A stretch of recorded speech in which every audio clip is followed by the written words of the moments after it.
What's up, Bears Nation? Welcome back to Bears News Fan Report, your #1 destination for all the latest updates, insider information, and deep dive analysis on our beloved Chicago Bears. Today I've got something that's going to get you thinking about the future, about where this team is headed, and about the kind of moves that could take us from good to genuinely great. We're not just talking about filling roster spots here. We're talking about strategic additions that could define the next era of Bears football. Stick with me through this entire breakdown, because what I'm about to share with you is going to paint a picture of how this organization is positioning itself for sustained success. And there's one name in particular that could be a game changer for our secondary. So let me set the stage for you. We're at a really interesting point in the Bears' timeline right now. We're not in rebuild mode anymore. That phase is behind us. The foundation has been laid, the cornerstones are in place, and now we're transitioning into something different, something more exciting. We're moving into reinforcement mode. This is where championship rosters are built, not by tearing everything down and starting over, but by identifying weaknesses, adding quality depth, and making sure that every position group has the talent and competition it needs to perform at the highest level week in and week out. The 2026 draft is still several months away, but the smart organizations, the ones that consistently compete for division titles and playoff berths, they're already thinking about it. They're watching tape, they're having conversations, they're identifying prospects who fit their scheme and their culture. And based on everything I've been hearing, based on the trends I'm seeing and the needs that are becoming apparent, I can tell you that the Bears are going to approach this draft with a very specific philosophy in mind. They're not looking for projects. They're not looking to take chances on raw athletes who might develop in 3 or 4 years. They want contributors, guys who can step in and make an impact relatively quickly, while also having the upside to grow into larger roles as their careers progress. Let's talk about where this roster stands right now and what that means for draft strategy. On offense, we've got some elite pieces in place along the offensive line. We've invested heavily in that unit, and it's starting to pay dividends. But here's the thing about offensive line play in the NFL. You can never have enough quality depth, and there are always areas where you can upgrade. Left tackle has been a position where we haven't quite found that long-term answer, that guy who can lock it down for the next 5 or 6 years and give us stability on the blind side. That's going to be a priority, and you can expect the Bears to address it early in this draft, possibly even in the first round. On defense, we've made strides, but there's still work to be done. The pass rush needs more bodies, more waves of pressure that can wear down opposing offensive lines over the course of a game. The secondary needs depth and versatility, guys who can play multiple positions and adapt to different offensive schemes. And in the trenches, we need more size and power to match up with the physical running games we face in the NFC North. These aren't weaknesses that are going to sink the season, but they're areas where smart additions in the draft can elevate the entire unit and give us more options as we game plan from week to week. Now here's where things get really interesting, and this is what I want you to pay close attention to, because it speaks to the kind of sophistication this organization is bringing to roster construction. The Bears aren't just looking at the draft as a way to fill immediate needs. They're thinking about how each pick fits into the long-term vision, how each player can contribute not just in year 1, but in years 2, 3, and beyond. They're looking for guys with special teams value, guys who can play multiple roles, guys who have the intelligence and work ethic to maximize whatever physical tools they bring to the table. Let's walk through what a potential draft class could look like, and I'm going to give you names, positions, and the rationale behind each selection based on what makes sense for where this team is headed. In the first round, picking around 25th overall, because yes, we're going to be that good this season, the Bears could be looking at offensive line help, specifically a tackle prospect out of Utah named Caleb Lomu. Now, I know what some of you are thinking. We just invested in the offensive line. Why are we going back there in round 1? Here's why. Lomu is one of the premier tackle prospects in this entire class. He brings size, athleticism, and a physical mentality that fits perfectly with what we're building up front.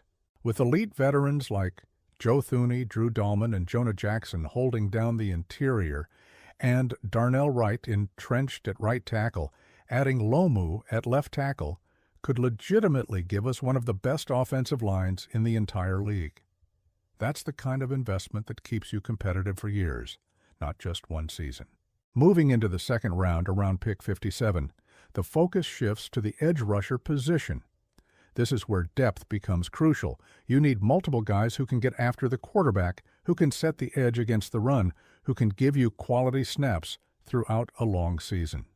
Akeem Mesidor out of Miami is a name to watch here. He's a big, long, powerful edge rusher who has consistently produced in the ACC. He may not be the flashiest name, but he's exactly the type of player who can come in and contribute immediately in a rotation while developing into something more over time. The Bears benefit from having multiple pass rushers who can take turns wearing down offensive tackles, and Mesidor fits that profile perfectly. Round 3 brings us to the defensive backfield, and this is where the Bears could add some real versatility. Keontae Scott, also out of Miami, is one of the more intriguing prospects in this class. He's a defender who finds the football, who makes plays regardless of where he's aligned. He can play nickel, he can play outside corner, he could even function as a safety-like defender in certain sub-packages. That kind of versatility is invaluable in today's NFL, where offenses are constantly shifting personnel and creating matchup problems. Scott has the instincts and playmaking ability to be a real asset, and grabbing him in the third round would represent excellent value. The fourth round is where you start looking at specific functional needs, the kind of players who may not be stars but who fill critical roles that make your defense work. David Oki out of Arkansas is a massive human being who can stuff the run and eat up space in the middle of the defensive line. In a division like the NFC North, where you're facing physical running games every single week, having a guy who can occupy blockers and keep your linebackers clean is absolutely essential. Oki may never put up huge sack numbers, but his impact on early downs would be felt immediately. Now we get to the fifth round, and this is where I want you to really lock in, because this is the pick that could end up being one of the steals of the entire draft. The Bears could be looking at a safety out of USC, a guy who's been rising up draft boards as evaluators get more tape on him. His name is Bishop Fitzgerald, and he's exactly the type of player that championship defenses are built around. Fitzgerald has experience playing both high and deep, he shows legitimate range on the back end, and he brings immediate value on special teams, which is something you absolutely need from your mid-round picks. For the Bears, he profiles as a developmental safety who can contribute right away in sub-packages and on kicking units while competing for a larger role as he gains experience in the system. What makes Fitzgerald so intriguing is his playmaking ability. He has a nose for the football, he understands route concepts, and he has the athletic tools to close on throws and make plays on the ball. In today's NFL, where passing offenses are so sophisticated and quarterbacks are so talented, you need safeties who can think like defensive coordinators, who can diagnose plays quickly and get themselves in position to impact the game. Fitzgerald has shown those traits consistently at USC, and there's a real chance he doesn't even make it to the middle of day 3 because other teams are going to recognize that value. If the Bears can snag him in the 5th round, that's the kind of pick that looks brilliant 2 or 3 years down the road when he's starting and making Pro Bowls. The later rounds are where you take calculated gambles on traits and upside. In the 6th round, someone like Patrick Payton out of LSU could be worth a look. He's a physical specimen at 6'6" and over 240 pounds, with the kind of length and athletic tools that you simply cannot teach. The production and consistency weren't always there in college, but the upside is tantalizing. In the right developmental environment, a guy like Payton could turn into a valuable rotational pass rusher who gives you quality snaps in obvious passing situations, and then, in the 7th round, You're looking for guys with unique traits who can carve out a niche. Eric Gentry out of USC is one of the most physically unusual linebackers to come out in recent memory. At 6'6", yes, you heard that right, 6'6" for a linebacker, he brings rare length to the second level. He can impact passing lanes, he can match up with tight ends, he gives you a completely different dimension in your linebacker group. That's the kind of player who may not start right away, but who gives your defensive coordinator options that other teams simply don't have. So when you step back and look at this entire draft class as a cohesive unit, what you see is a group of players who address specific needs while also adding depth and versatility across the roster. You've got offensive line reinforcement to protect your investment at quarterback. You've got edge rushers to generate pressure.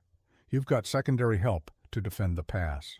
You've got interior defensive line beef to stop the run.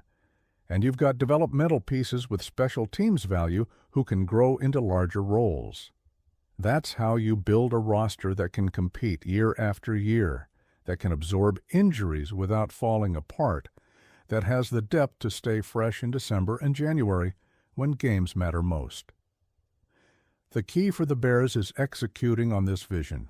It's one thing to have a plan, it's another thing to actually identify the right players, bring them into your building, develop them properly, and get maximum value from each selection.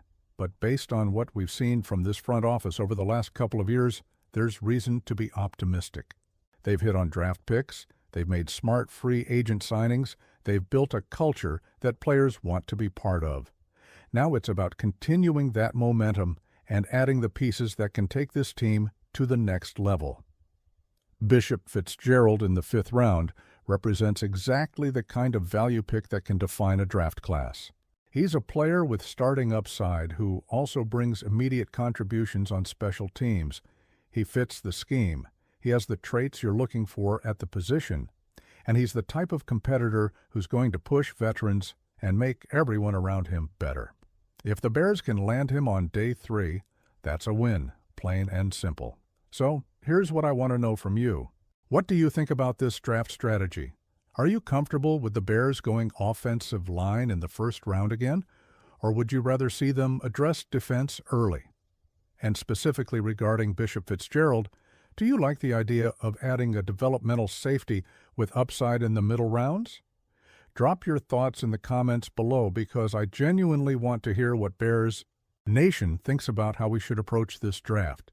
And if you're getting value from this content, if you want to stay plugged in to all the latest Bears news, draft analysis, and insider information, make sure you hit that subscribe button and turn on notifications. We're here every single day bringing you the content you need to stay informed about your team. This is Bears News Fan Report, and I'll catch you in the next one.